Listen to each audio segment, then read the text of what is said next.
Well, welcome everyone to our webinar today. We'll be talking today about how to build switch skills in the clients that we are working with. My name is Michelle Lange. I'm an occupational therapist in the Denver, Colorado area, and I work a great deal in this area of assistive technology. Many of the clients I work with are using switches to access their technology, particularly accessing communication devices or power wheelchairs. But we'll be talking about how to build up those skills regardless of what technology that someone is using. So again, today we're going to talk about how to develop switch skills, and this is kind of a basic switch skills sort of level. In our next webinar on November 13th, we're going to talk specifically about how to develop scanning skills, which can be a step up from those basic switch skills for many of our clients. Now, some clients don't need a lot of training. They might just jump in and they're ready to go. But for many of our clients to be successful, we really need to break down this task. And once we determine the very best switch type and switch location, we may need to engage in specific switch training activities before translating that over to a specific assistive technology device.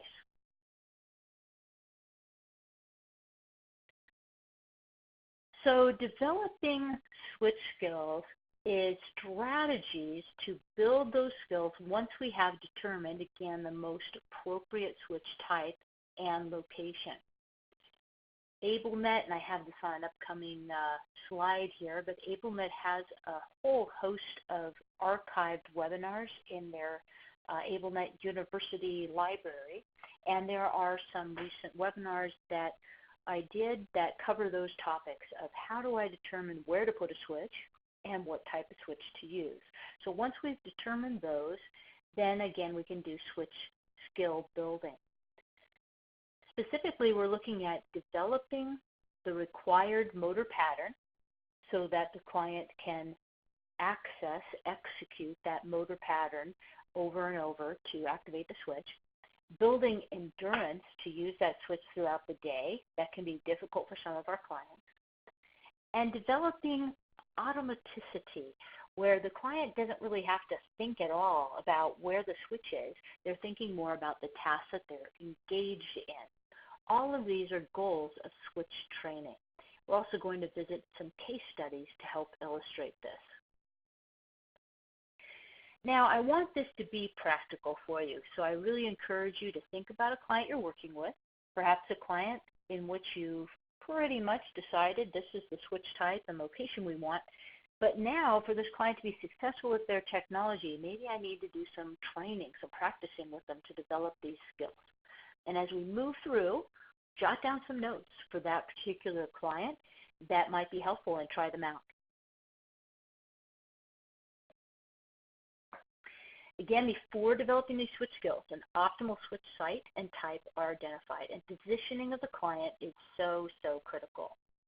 I do a lot of switch access with clients, and about 80% of the time that I'm in charge of figuring out where to put a switch, I end up changing something in the client's position.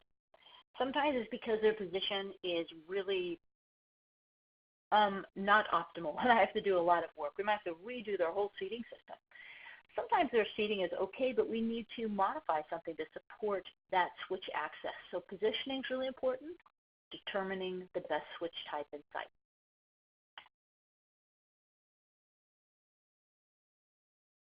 There you go.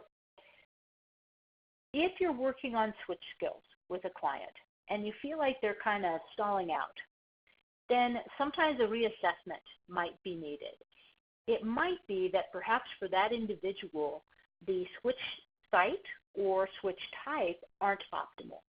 So sometimes I do an evaluation, I pick out a certain location to try with a client with a specific type of switch. We'll work on switch skill training, and if it's just not working, sometimes we need to kind of go back to the drawing board and see if maybe this isn't the best spot and pick out a more appropriate spot for that client. Sometimes picking out a location isn't a one-time event. It might be something that we have to revisit if practicing with that site shows that the client doesn't quite have the skills required to use that functionally. If we're pretty sure, this is the right switch type, but our client still just isn't progressing, it could be that the client is bored. You know, I run into kiddos sometimes that are sitting in the corner of a classroom playing with one battery-operated toy. And as fun as that toy might have been initially, it's just not that exciting if that's all I ever get to play with. No child should still be happy with playing with that little pink pig that walks across the table after 3 months. We want to provide some variety. So look at the activity, see if you can come up with something that's more engaging for that individual. It might be that we still have to look at switch placement or switch type. And it might be that that child has reached their potential, that you've been working on the switch skills training, and this is as far as the child is able to go perhaps right now. But these are kids. I know our audience here mostly works with a pediatric population, and kids change. So sometimes we might be working with a kiddo who seems to plateau for a season and then suddenly takes off again in the future. So follow-up is really important to see if that child is ready to move forward. I want to remind you that you can ask questions whenever you want. Just type something into the Q&A box. If I don't answer you right away, it might be because I know I'm about to cover that, or I will the next time I pause and take a breath. So feel free to ask those questions whenever you want. We should have plenty of time to address those. I know this group asks lots and lots of questions, which is great for that discussion. We definitely learn from each other.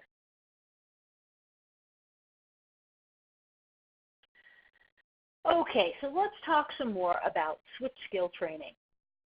One of the goals that we have through this training is to develop a motor pattern. So think about touch typing. Hopefully, most of you on this webinar know how to touch type, or at least have attempted to learn this skill. Fast and accurate typing requires the execution of specific motor patterns. Every time you reach out to touch a certain key, you are moving your fingers in a different way for each key. But if you've touched type for a long period of time, those movements become very established and you don't have to think about it much anymore. As opposed to when you first learned how to type, you had to think about where each and every key was. It was slow, you probably made a lot of mistakes. Personally, I thought it was the first class that I was going to flunk in high school.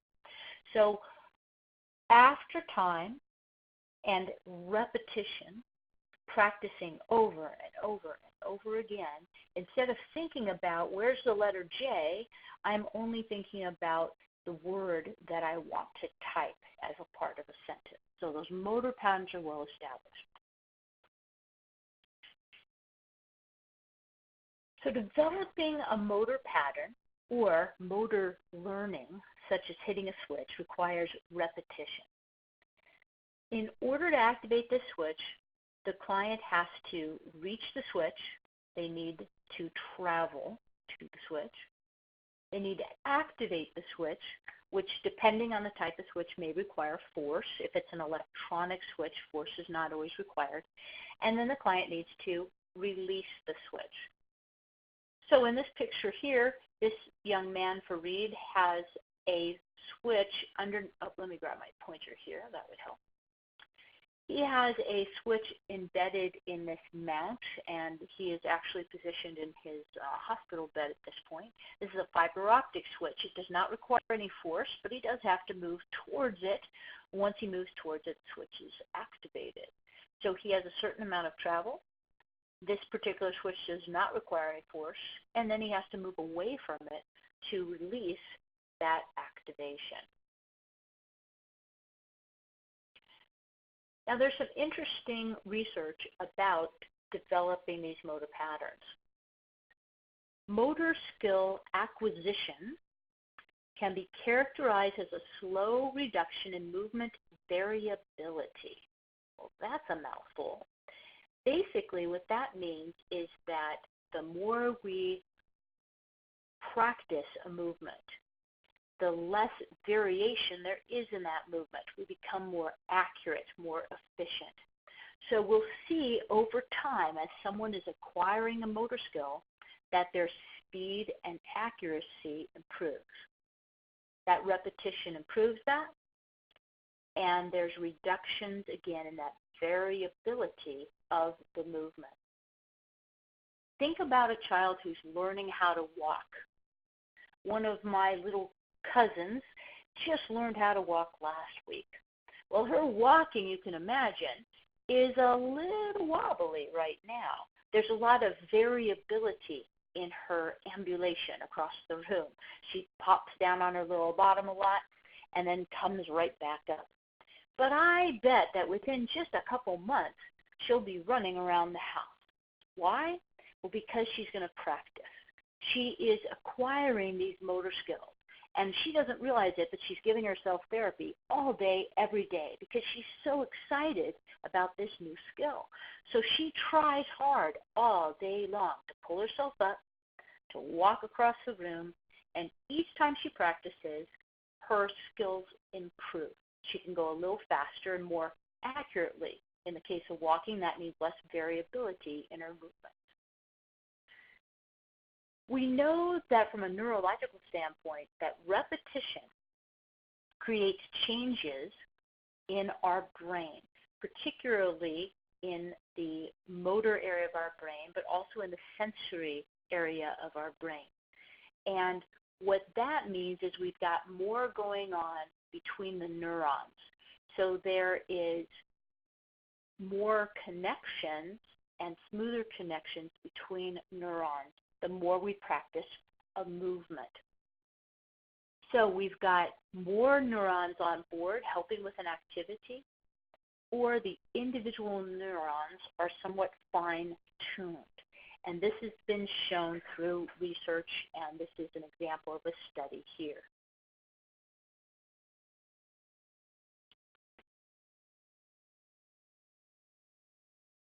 The client, I have a typo here, I'm sorry. The client must have switched, the client must hit a switch or activate a switch many times a day to establish this motor pattern.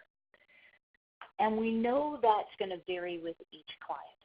So just like this young man tying shoes, some kids will learn this skill faster than others. Others will have to tie that shoe many, many more times in order to learn that skill. By activating the switch many times during the day, the client is building muscle strength and endurance. They're building attention to the task. There might be a change in muscle tone, and it might be the client can achieve the task faster. It's just like any of us learn a motor pattern, but what's particularly important to keep in mind with children that have multiple disabilities is that it's going to take longer. So perhaps I've placed a switch by the left side of a child's head. They may never have turned their head in a functional way before at all. I might as well put a potato in your ear. It doesn't make sense to them. So they have to practice this movement. Not only do they need to practice that movement, but it could be difficult for them due to muscle tone, muscle weakness, or other motor skill limitations. So it's just going to take more practice. So the important consideration is practice. Practice and repetition establish and optimize any motor pattern. So for any of you who had to take piano lessons, I did not. You had to practice and practice and practice and practice, just like any motor skill. Skill development is also influenced by many other factors, and our clients that we work with bring a lot of challenges to the table, and so it's, again, going to vary. So it's impossible to say the client needs to practice this many minutes, this many days a week, and in a week they'll have it. It can vary tremendously, but we know that regardless of the length of time, repetition is very key. Variety is also key, at least in the effect, not so much the cause. The cause is the switch activation, and we want those repeated switch activations to develop a motor pattern. The effect is what happens when the switch is activated, and we need to ensure that that effect is motivating and has variety. What's motivating? Well, that's going to depend on the individual. But we need to entice this person to hit the switch over and over and over. It was very hard for my typing teacher in high school to entice me to want to pound on those keys. I was not motivated by this task at all. Really, my only motivation was I didn't want to flunk the class. We have to come up with motivating factors for the clients we work with. So we need to talk to the client, talk to the caregivers, talk to team members, and find out what's motivating for this individual person. And of course, we all are motivated by different factors, and our clients find various activities fascinating or boring, and it's not a consistent thing. Once we find an activity, then it's up to us to get our creative thinking hats on and try to turn it into a simple switch activity to entice this client to continue to activate the switch. Now, I'm an occupational therapist, and with my OT hat on, I really am a big fan of breaking down the task. So I find that particularly with our more complex clients, it's very easy to throw too much at this little person. If we have a client that has a switch, perhaps it's a switch they've never worked with before, in a new location where they've never used this particular movement in a functional way before, and that switch is plugged into a communication device with 64 choices of things I can say, and this client doesn't do very well with the task, it's very hard to know what the issue might be. So we need to break down the task. First, I look at positioning. Is the positioning supporting the child? Second, where are we going to put the switch? Third, what type of switch? Fourth, let's practice with the switch with low risk activities, very positive activities while we're building skills before we necessarily translate that over into actual control of an assistive technology device. So our goal right now, when we're talking about switch skill building, is not accessing a communication device. It's not scanning. It's developing a motor pattern. So let's get to some examples. I know a lot of this has been a bit dry. Let's get into some fun intervention ideas, and I'd love to hear your ideas as well. So we can use some battery-operated toys and simple electrical devices to do some switch skill training. There's other strategies we can use as well, and we're going to get into those in just a little bit. If we use direct mode, then the client has to hold down the switch, sustain switch activation the whole time that that toy or simple electrical device continues activation. We're working on developing a motor pattern. It depends somewhat what the ultimate assistive technology device that's going to be controlled is, but generally at this point we prefer a momentary activation. We don't want our client to reach out and hold the switch down at this point. We probably want them to hit the switch over and over and over and over, building that repetition. So we can use battery-operated toys. Now, these are getting a little old school because we have so many different higher tech options that might be more engaging for kids. It's harder to find some of these battery-operated toys, but they are out there. Again, really important to provide variety. Now, we could plug a switch right into a battery-operated toy, but that's direct connection where the client has to hold that switch down the whole time. If we use a switch timer, then the client hits the switch one time, The toy continues for a set amount of time and then turns off. And the client has to reach out and touch the switch again. We can use any type of switch, though a lot of these switch timers only will accept input from a mechanical switch. Can't always use an electronic switch. The one pictured here is the Jelly Beamer. This is a switch timer, and it happens to be remote, which can be nice if you have a moving toy. Another product from ABDA is the Mini Beamer that also provides this timed control. These switch timers often have a latch mode as well. Latch, the first time I hit the switch, it turns the toy on. The second time, it turns the toy off. A lot of the clients I work with don't want to turn their toy off, and so I don't use latch a lot. Instead, I use timed.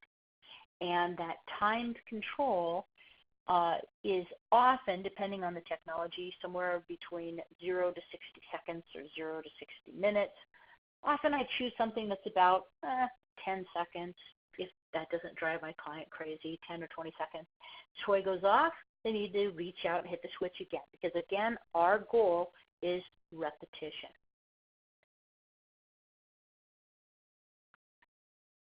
We can also do the same with simple electrical devices. This gives us more variety for the client, so we're not limited to just the toys. So we can use a switch timer, and an example of one that works with electrical devices is the Power Link. This is also from ABDA. Plug a switch into the Power Link, hit the switch, and in timed mode, that device, like this fan, will stay on for a certain amount of time and then turn off. So it's a simple way through a variety of electrical or battery-operated devices to encourage this client to hit the switch repeatedly. All right, we have a question here. One of the participants has asked you have an eyebrow switch that you would recommend. I have two recommendations for you on that. First, I would suggest that you check out the ABLENet University on-demand webinars. And I have a webinar there on switch types, and it does address eyebrow switches. In general, most of the eyebrow switches out there are some type of a sensor switch. And there's not too many of those on the market right now, but check out that webinar and look for the sensor switches. They can be placed over the eyebrow, and they measure the muscle activation of the muscles that are used to like raise our eyebrows, grimace, change our expression. So hope that helps. Now, in addition to using a switch to control simple battery-operated devices or simple electrical devices, we can also use a device that has been pre-adapted for switch access. There are some devices that just don't work well or at all with switch latch and timers or power links, and a big area is music.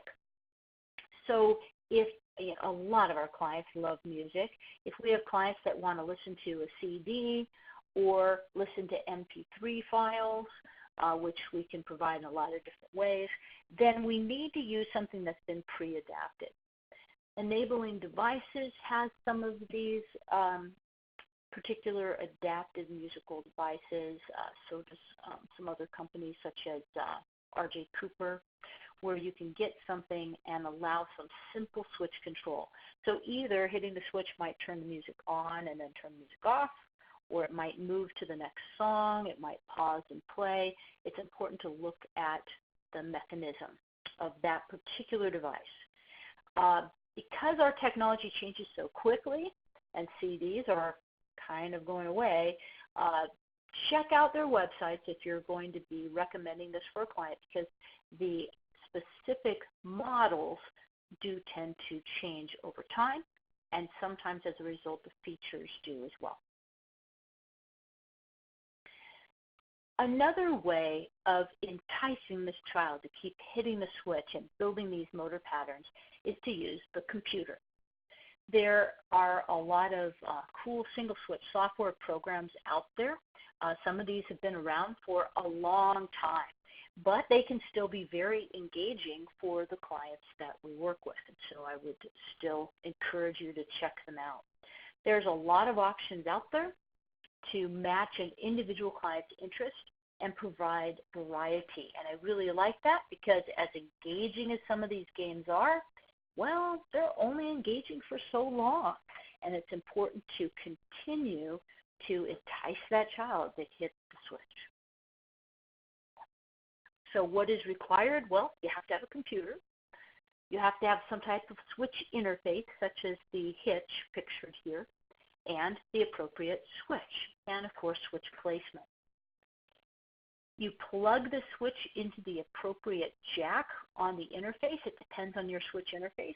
And you have to check out for that individual single switch software program what command is required to make things happen. It might be the return or enter key. It might be space. It might be something else. It might be a click of the mouse. You can choose what command you are sending with these switch interfaces so that it works with the single switch software.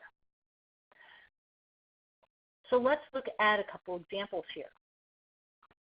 Marblesoft has some nice programs. If you go to their website, they have a section of their website called Desktop Software Categories. And underneath that, they have cause and effect, switch training, accessible games, and adult appropriate, meaning that the content is not so babyish and it might be more appropriate for teens and adults, where you still need to work on these single switch activities.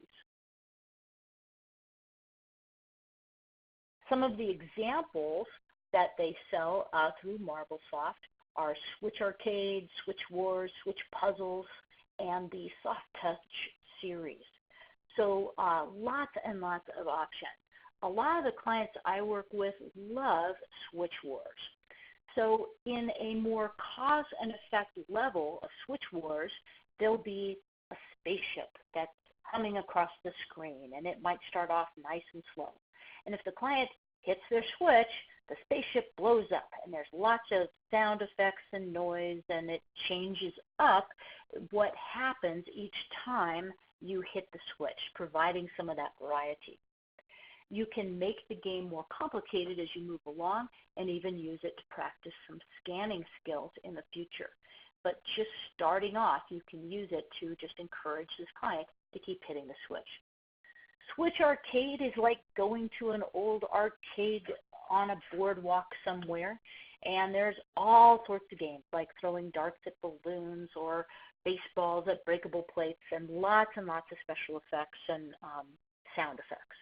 Now, for some kids, some of the sound effects might be a little jarring, so you have to just determine if this is a good option for the client you're working with. And then switch puzzles. Each time you hit the switch, more and more the puzzle comes together.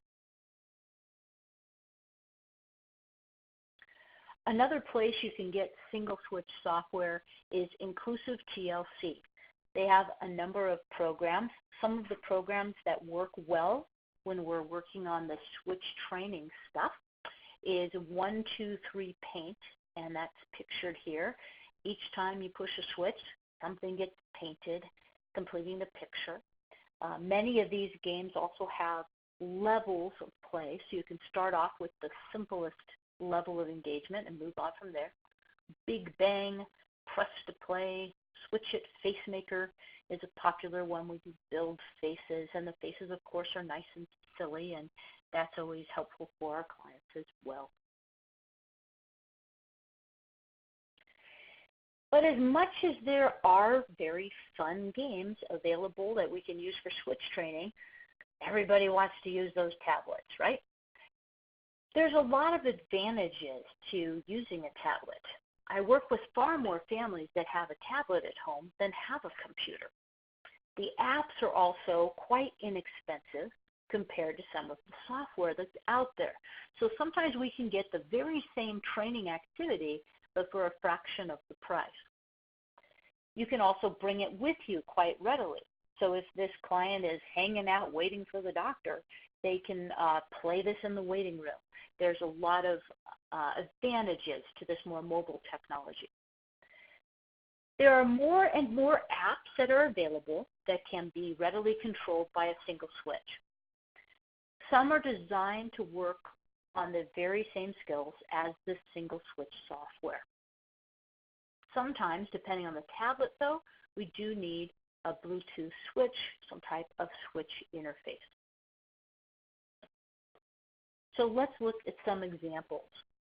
MarbleSoft at this time has a number of apps, but they all work only on the iPad, the iOS platform. They have the Sights and Sounds series, and there's lots of them, such as cars and ants and fireworks and flowers and orbs and popcorn. And how these work, find my arrow again, so the first time I hit my switch, a couple pieces of popcorn show up with the appropriate popcorn sound effects.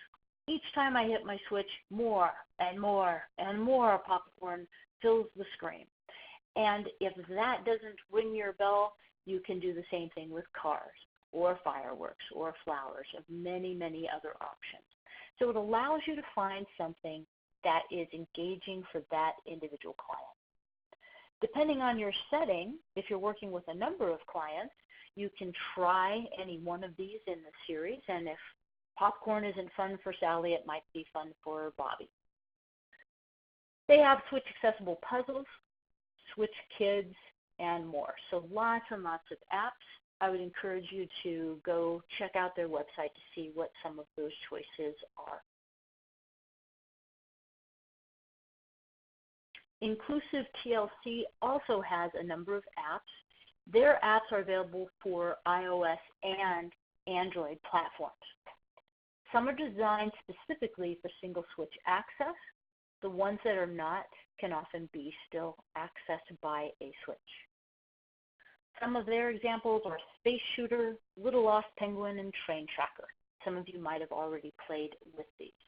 So Space Shooter's fun. It looks kind of like an old school video game where you've got these various aliens or spaceships on the screen, and when you hit the switch, cool things happen. This is might seem a little violent, but I'm telling you, like, I work with lots of little boys who are huge Star Wars fans, and this looks enough like it that they're very, very happy to be playing with this game. The penguin's nice and cute, and he has to get through various obstacles because he's lost. And as you move the switch or activate the switch, he moves through various challenges. Again, providing variety. Compared to a lot of our old school options, these are really cool apps with lots happening, really nice graphics. A lot of the graphics remain engaging but not overwhelming. So if you look at this particular screenshot, we've got a penguin, a blue ocean, a lighter blue sky, a cloud, and a glacier. So it's not too much to look at. That can be very hard visually for some of our clients. All of these have lots of engaging audio, which is important too. A lot of the clients we work with need that additional feedback or have visual issues that might make the visual portion of this not quite engaging enough on its own. So it's nice to have both. And again, they do have a lot of other programs, but I do like this Train Tracker app as well because I work with lots of kids who love, love, love trains. And they hit the switch and the train goes, and you can change up the configuration of the train track. Oh, we have another question here. Our building does not require Wi-Fi, or does not have Wi-Fi. Do these apps require it? No, once you download the app, the client can play with the app and you no longer need the Wi-Fi, which is nice. So regardless of where the family, the child is, you can keep playing these. Of course, you do need Wi-Fi just to upload the apps. Good question. So depending on the tablet, you might need a Bluetooth switch or other switch interface. This is an example of a Bluetooth switch from ABLEnet called Blue2. Oh, and Alicia has asked, a list of Bluetooth switches. If you, again, go to my recent webinar on switch types, we did address some of the Bluetooth switches that are available out there. So hopefully that will be helpful for you. All right, I'm going to take a breath for a minute and see if anyone else has any quick questions here. And don't worry, if you don't type it in there soon enough, I will be happy to grab it as we continue moving forward. So no problem there.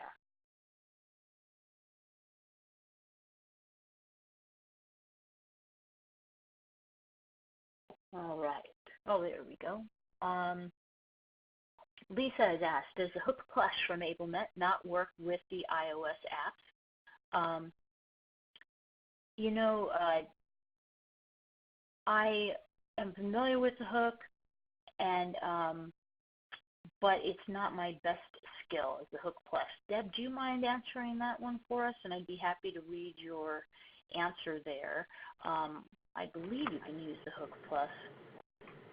Hook Plus is an Apple-approved switch interface. Okay, good. Okay, so Hook Plus will work with Apple as an interface, so we could use that as well. Thank you for bringing that up. And Dee has asked, have you ever tried the Tapio with an iPad? Yes, have tried Tapio.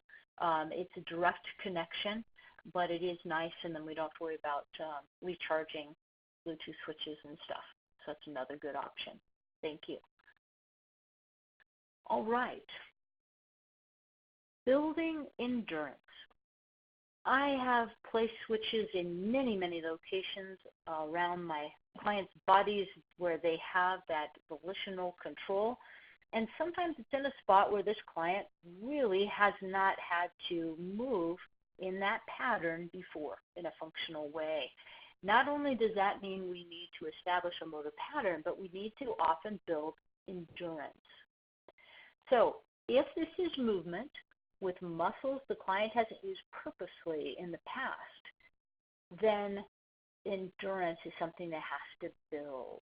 This is for all of us, right? So maybe it's fall right now outside. Maybe you've been doing some yard work. Maybe you've been raking leaves. Maybe you've been preparing the yard. If you are a bit sore, then I'm sure you can identify which of your muscles maybe haven't gotten as much of a workout lately. But if you work out in the yard long enough, that soreness will go away. You're building some strength and endurance in those muscles. And it's the same thing for our clients. Sometimes we're asking the client to use a muscle in a way that it really wasn't designed to use. One of the clients I worked with a long time ago, Kelly, had a rare metabolic condition. The only place she was able to access a switch was over one of her feet. So she lifted her toes towards the ceiling, dorsiflexion, to activate this switch. Well, imagine having to lift your toes over and over and over and over and over, maybe hundreds of times a day. That was a lot. She was using some relatively small muscles around her shin area. So we knew that she needed to build endurance. So we literally put her on a schedule, a program to build that motor pattern as well as strength and endurance. So she would practice a certain amount of minutes a day, and each day she'd practice a little more, a little more, a little more. We didn't want her muscles getting sore. We didn't want her to see this as a negative thing where, gosh, every time I lift my foot it hurts because I've been pushing it too much. But over a number of weeks, she went from I can do this about maybe 3 times to I can do this all day long. And that's what she did. And she used it very, very efficiently for her communication device. Now, this is a fun word, automaticity. Our ultimate goal is to make the switch access automatic. We want the client to think about where they're driving their power chair, what they want to say on their communication device, what they're controlling, like a favorite toy or the television, not where the switch is. My favorite example of this is driving. If you and I were driving down the street and suddenly a ball started bouncing across the street in front of the car, hopefully your foot would be on that brake hard. You would stop. You wouldn't think about, where's my brake? You wouldn't think a whole lot even about, is this the appropriate time to brake? You'd just react. But there's a reason you'd react, because you've hit your brake a million times. Well, maybe not a million, but thousands of times. So it is an extremely established motor pattern. You don't have to think about it. You only think, oh my gosh, I need to stop this car.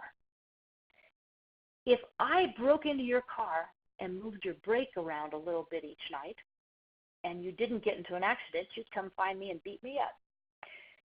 You rely on that consistent placement. Just like you rely on a consistent placement of your brake in your car, our clients rely on a consistent placement so that they can always find that switch, and with practice can find that switch so readily that they're not even thinking about it. They're just engaging in whatever the activity is. So how do we reach that automaticity? The same way a teenage driver does. Practice, practice, practice. About a year ago, my youngest got his driver's license. Phew, I'm done teaching kids how to drive, at least drive their motor vehicles. Teenagers, we know, need lots of practice. Most states require up to 40, 50 hours in a year's time with a licensed driver, hopefully a parent. Practice, practice, practice. It's not because this teen doesn't know what to do. They know the difference between a brake and a gas pedal, but they sometimes still hit the wrong one, or their foot just goes in the wrong spot, or they freeze, or they panic, or they don't hit it hard enough, or they hit it too hard. It takes practice. We know that research has shown us that kids need about 40 to 50 hours of practice learning how to drive a car so that they reach some level of automaticity. That makes them safer drivers. The clients we work with need lots of practice, lots of time. All right. Remember, if you have any questions, feel free to type those on in. All right, we are going to move to a case study of this cute young fellow here, Colton. Colton is 3 years old. He has a diagnosis of periventricular leukomalacia, which kind of is underneath the umbrella of called cerebral palsy.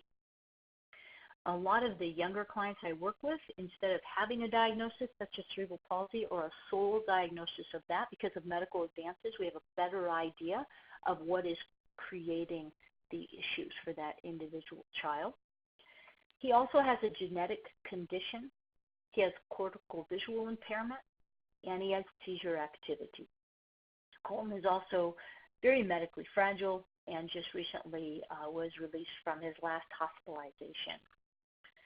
When I first met Colton, he had started working with a speech-language pathologist that I often work with in my area, Jill Tolman. But he didn't have a communication device yet, didn't have any switch access yet, and needed a lot of help with his positioning. So this is Colton the first time I met him. This is in his home, and he is positioned in a special tomato adaptive seat. His neck was not in a good position. His head was not in a good position, and so we had rolled up a little towel, a little receiving blanket actually, of his baby brother, and placed it behind his neck to try to help give him a little more support. And you can see I have my hand tucked in here on his right side. The special tomato was just a little too big for him, and so he was leaning to that side. And I'm trying to figure out how to best help Colton with his positioning and where we might start with some access for him. The team that had been working with Colton, despite his young age, he already had a fleet of therapists working with him, had been trying a switch, which is awesome. They are already working with him. They had placed the switch by his right hand, but Colton wasn't able to reach out and activate the switch by himself, and so they were helping him. They were holding the switch, holding his hand, and helping him push the switch. But that meant that he didn't have any independent access, and we certainly wanted him to be able to reach out and do this on his own. He needed positioning to support him to be as functional as he possibly could be. Besides his adaptive seating system, he did have other equipment. He had a stander, and he had an adapted stroller. The seating in the adaptive stroller, though, was not meeting his needs, mostly because he had a very, very low-tone trunk. So without support, he would collapse into a posterior pelvic tilt where your pelvis is tipped backwards and his trunk was quite flexed. His neck, as a result, was hyperextended. It was not a good position for function, nor for his body. So we did an evaluation for his positioning and found that despite his young age, the very best system for Colton was actually a molded seating system, and he is sitting in a demonstration version here. It's a quite small seat, but he's so small that it actually fit him fairly well. He now has his own molded seating system, and it is now on a pediatric manual wheelchair base. But you can see that even in this demonstration model here, his trunk is nice and extended, and he can start balancing his head.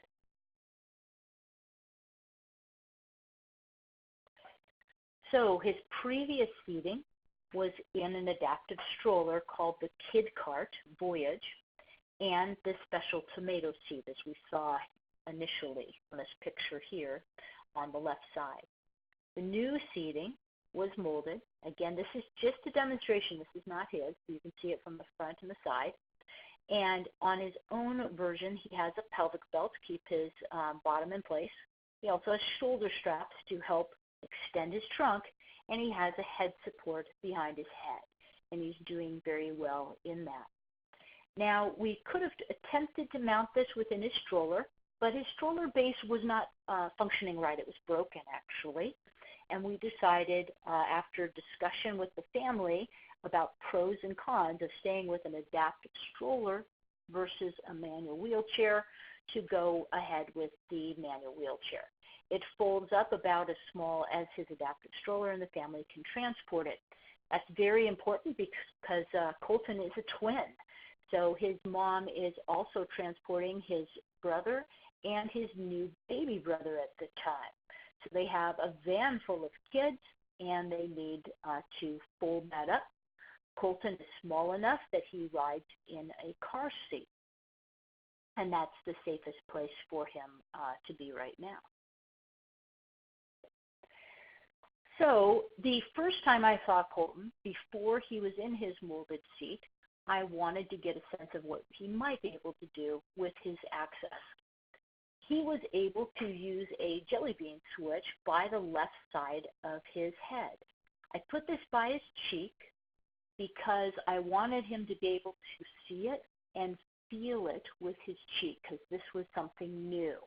Long term, we might be able to move it a little further up on his head, but for now, this was a good placement for him.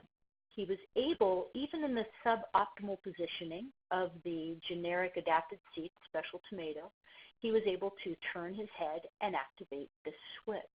And we hooked it up to some simple motivating activities for him. Colton has a tendency to lean to his right side, so we didn't want to put a switch by his right cheek. He certainly would have been able to hit it, but he could have had difficulty coming off of the switch. The jelly bean was sensitive enough to activate with his movements, and it also has good auditory feedback. There's a nice crisp click when he activates that switch, and that worked well for him. Now, this is not Colton. I do not have a picture of Colton because I forgot to take it in his new seat and manual wheelchair with his switch mount. This is Maddox, but he has the same switch placement. We are able to take a spec switch, the smaller cousin of the jelly bean, and mount it on a bar off of a head support. Colton and Maddox are both using a Stealth Products head support, and they offer this bar on the side that swings out of the way. I can adjust it here where you see my arrow and here on these ball joints to get a very precise placement. And this swings out of the way when it's not in use. When it swings back, boom, it's in a consistent placement for access. Now, because of Colton's visual issues, we also needed to make sure that he could hear his choices. And so he also uses a private speaker with auditory scanning. This was a completely new movement for Colton. He had never used his head in this way to hit a switch, and it was difficult for him to do over the day. Colton had struggled with fatigue and fatigues quite easily. So he needed opportunities to establish that motor pattern before we went ahead and plugged the switch into a speech generating device. And remember, he's only 3. We don't want to throw too much at him. So he needed to gradually build his endurance and develop that automaticity. So we set up a variety of activities for him to access from his new seat and manual wheelchair. This included some switch accessible toys. His twin brother loves playing with the toys with Colton, and it gives him a chance to play with his brother, which is very age appropriate. Sometimes they fight over the toys, which is also very age appropriate. It's just not always convenient. We also set up switch control of some simple devices. Colton loves looking at a light-up mirror. He can see his face when this is placed really close. When the lights turn on, he looks at the mirror and he'll hit that switch a number of times to see that occur. We also set up some single switch software and some switch accessible music. All of this in combination, giving him variety and allowing him to practice hitting that switch repeatedly to develop his skills before we translated that over to a communication device. So after time to develop this motor pattern, build endurance, begin to develop that automaticity, an augmentative communication evaluation was completed. We were working with speech this whole time. He was able to then transfer his switch skills to control a speech generating device. We did also provide some scanning training, so using the switch specifically for scanning. This was something Colton needed a little practice with because he is so young, and we'll discuss that in our next webinar. All right, so let's talk about our take-home message here, and I know we have a whole bunch of questions here, and we will go ahead and get to those. So some clients are able to use a switch functionally with little or no training. That's great. Have a party, you can skip a lot of this switch training. But there are clients, and I would argue most of the clients that we work with could benefit from some specific training to build their switch skills. It provides that foundation so the client will be successful when we translate this over to more sophisticated technology. Specifically, we're building the motor pattern, endurance, and automaticity. If we skip over training, we may have poor outcomes, but this is the tricky part, we may not know why. If we don't do these things in sequence and very systematically, we may not know if the problem is positioning of the client, positioning of the switch type, lack of switch training, or if the client really doesn't understand the task. Sometimes by slowing down, firming up that foundation, we're just going to improve those future outcomes. Now, remember at the very beginning of this course, I encourage you to think about a client that may benefit from switch training. Did you think of any useful strategies? Write them down. Give them a try. If you want, shoot me an email someday. Let me know if it worked or what other cool activities that you came up with. I also recommend that if you don't have some of these apps, purchase one of these apps. They're not very expensive, and try it out. Practice with it yourself, try it out with a client, and then you can expand from there. Okay, let's get to some of these questions. Rochelle has asked, is the molded seat covered under insurance? Yes, his insurance and our state Medicaid did cover that molded seat. The company that I often work with, because they're in our area, is Aspen Seating. They're Aspen Seating / Ride Designs. the Aspen Seeing Orthosis has a 3-year warranty, so that if the child grows, which they will during that time, they will continue to modify it during that time, so I don't have to get funding approval again for at least 3 years. And that's usually well within the timelines of funding agencies. So, yes. Also, Rochelle has asked, is this something they are seeing in outpatient therapy for?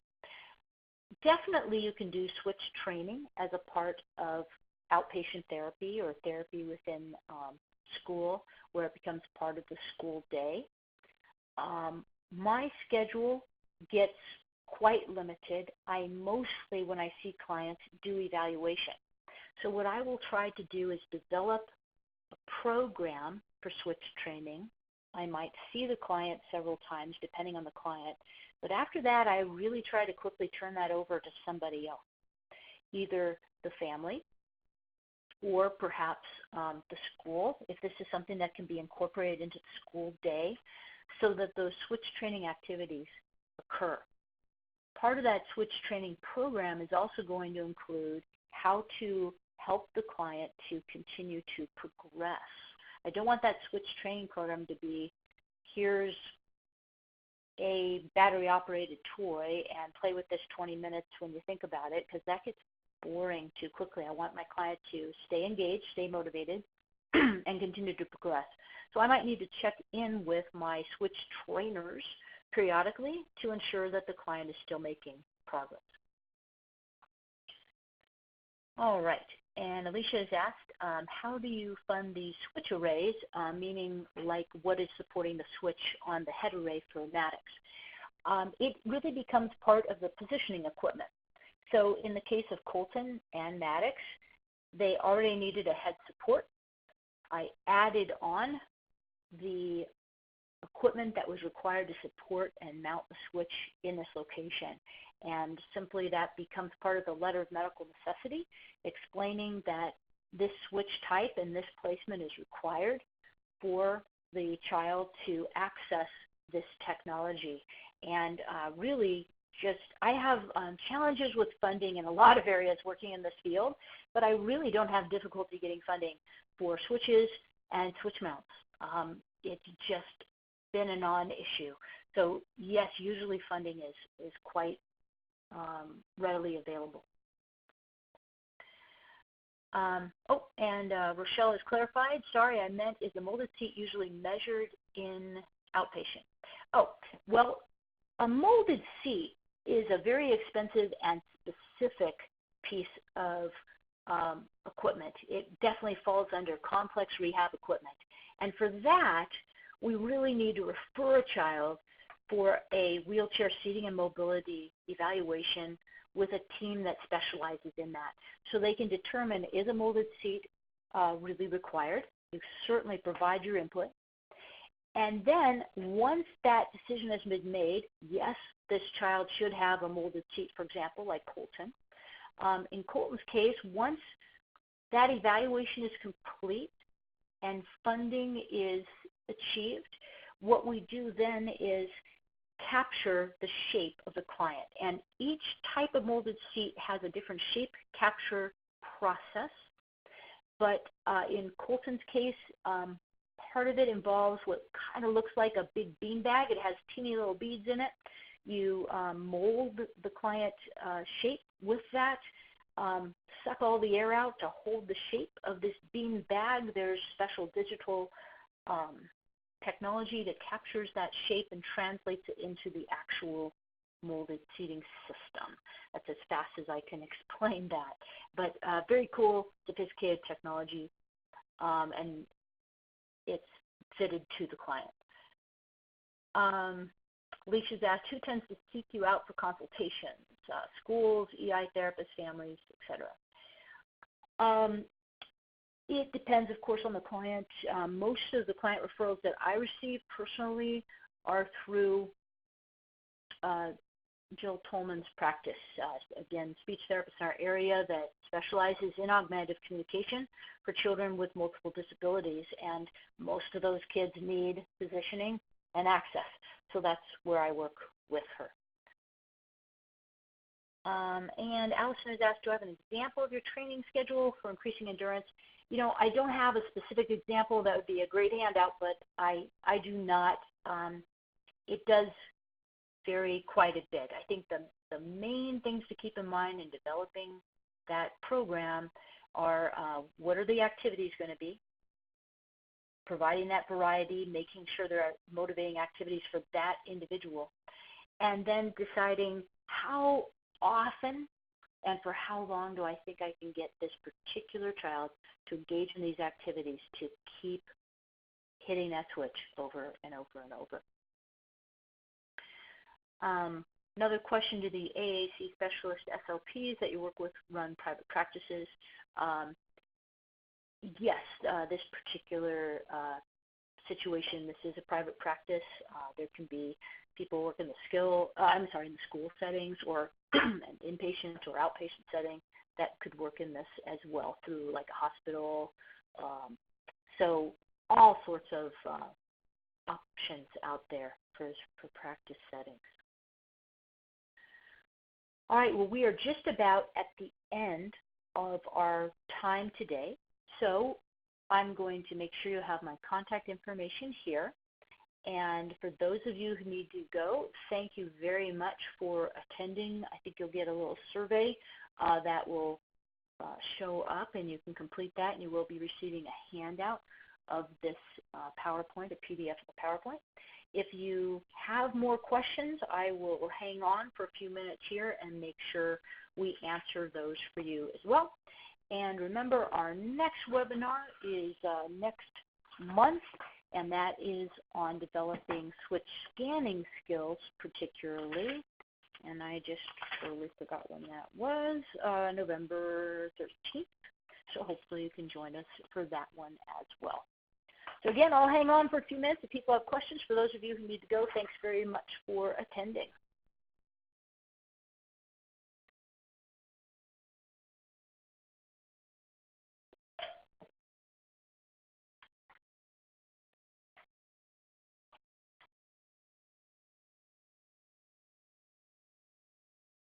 I appreciate the thank yous.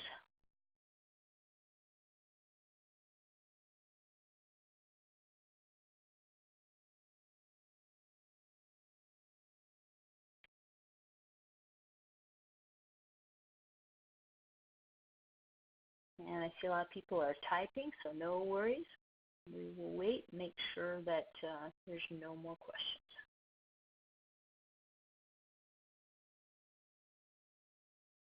I always love seeing all the questions out there. It gives me more ideas of what I need to make sure I cover. And Alicia has mentioned, I'm curious about the kinds of pipelines that bring these kids to such specialists. You know, it's always a challenge out there, especially I think with these youngest clients, because basically the family is waiting for somebody that they see, whether it's a physician, a teacher, someone at preschool, a mom at the park, private OT or PT, someone who says, you know, I think we need to introduce assistive technology to this young person. And that's the trick, is all these people working with this individual child might be very, very skilled in what they do. They just may not have that on their radar, that a referral is appropriate. So first step is making sure all those various team members are aware that this is technology that could benefit a client, and hopefully they'll refer.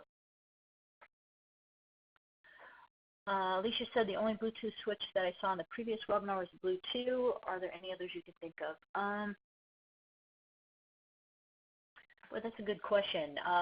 Not the top of my head, I'd have to look. Is anyone who's still on the call, or you, Deb, remember another type of Bluetooth switch that's available right now? Some of them have kind of come and gone a bit. Rob has said the NeuroNode, that's Bluetooth, huh? NeuroNode is a very sophisticated EMG switch. It's like a sensor switch, but really high tech. So if that's Bluetooth, that's great. You could hook that up. And Rachel says RJ Cooper has one. Good. Yeah, that makes sense. Laura has said, how do I go about encouraging or suggesting a student who looks like Colton's before picture to get reevaluated for seating? I sometimes question if a student has proper seating before I even start thinking about switch placement. Excellent point. Definitely always want to question if the student is properly positioned before you start thinking about switch placement. The first webinar that I did this year for AbleNet was on that very topic. How do I determine if the student I'm working with is positioned okay, or whether they might need a seating evaluation? And there's actually a corresponding handout with that, a little one-page checklist of things you can look for to give you a sense of, does this person need a seating evaluation? Then I would find out who does those seating evaluations in town and refer them. And if you're able to come along, do so. Some suppliers will, equipment suppliers, will do that evaluation on their own. You want to find a clinic, ideally, where there's a multidisciplinary approach, where you have therapists involved as well. And I see, Laura, that you've mentioned you're not an OT. That's fine. The purpose of that webinar in January was for anyone, whether you're a clinician or not, to go through that checklist and just look. And if you're seeing that there's some issues as you look through each of those items, that's to help guide anyone in determining, maybe this seating system isn't meeting someone's needs, and we need to make a referral. If you're not sure who those seating and mobility teams are in your area, because not every area has one, I would check with the suppliers in your area. Some of the big ones are New Motion and National Seating and Mobility. Check with them and ask them, where are the seating and mobility clinics in this area? And they will know because they attend those clinics.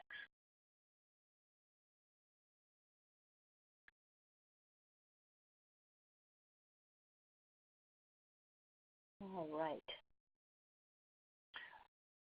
Any other questions or comments? Feel free to type those in.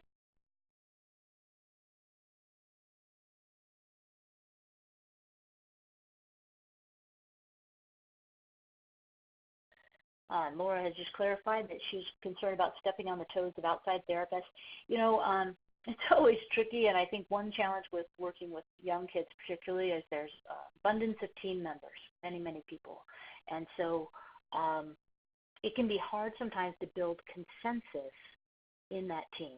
And sometimes one team member wants to move forward with something, and another team member is very adamant about not moving forward. When I worked with Colton and decided that I thought more seating was required, I needed to run that by his therapist to let them know why. There was definitely some concerns. One of the concerns was, if we put Colton in a molded seat, how will we keep working on trunk control? Well, during therapy, we definitely want to keep working on trunk control, but he needed more support so that we wouldn't develop spinal curvatures. We're trying to prevent that from occurring, and so that he could use technology.